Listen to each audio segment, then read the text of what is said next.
Chapter 22 of the Recollection of God's Manifold Benefits. Open, O Lord, my heart in Thy law, and teach me to walk in the way of Thy commandments. Grant me to understand Thy will, and to be mindful of Thy benefits, both general and special, with great reverence and diligent meditation, that thus I may be able worthily to give Thee thanks. Yet I know and confess that I cannot render Thee due praises for the least of Thy mercies. I am less than the least of all the good things which Thou gavest me, and when I consider Thy majesty, my spirit faileth because of the greatness thereof. All things which we have in the soul and in the body, and whatsoever things we possess, whether outwardly or inwardly, naturally or supernaturally, are Thy good gifts, and prove Thee, from whom we have received them all, to be good, gentle, and kind. Although one receiveth many things, and another fewer, yet all are Thine, and without Thee not even the least thing can be possessed. He who hath received greater cannot boast that it is of his own merit, nor lift himself up above others, nor condemn those beneath him. For he is the greater and the better, who ascribeth least to himself, and in giving thanks is the humbler and more devout.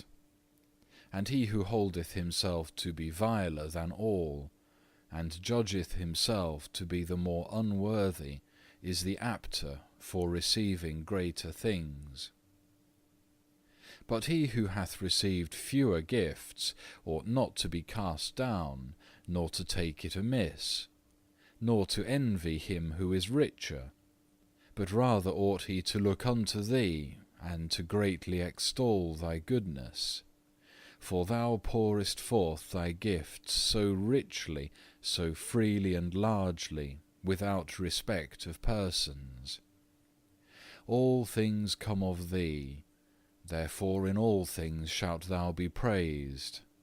Thou knowest what is best to be given to each, and why this man hath less and that more, is not for us, but for Thee to understand, for unto Thee each man's deservings are fully known. Wherefore, O Lord God, I reckon it even a great benefit not to have many things, whence praise and glory may appear outwardly, and after the thought of men.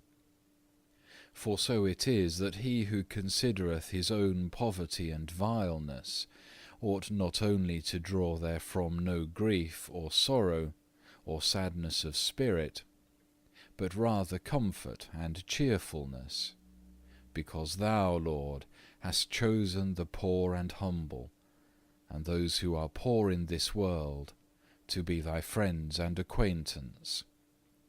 So give all Thine apostles witness whom Thou hast made princes in all lands. Yet they had their conversation in this world blameless, so humble and meek, without any malice or deceit, that they even rejoiced to suffer rebukes for Thy name's sake. Acts 5, verse 41. And what things the world hateth, they embraced with great joy. Therefore ought nothing so much to rejoice him who loveth Thee and knoweth Thy benefits, as Thy will in him, and the good pleasure of Thine eternal providence, wherewith he ought to be so contented and comforted that he would as willingly be the least as any other would be the greatest, as peaceable and contented in the lowest as in the highest place, and as willingly held of small and low account, and of no name or reputation, as to be more honourable and greater in the world than others. For Thy will, and the love of thine honour ought to go before all things, and to please and comfort him more than all benefits that are given or may be given to himself.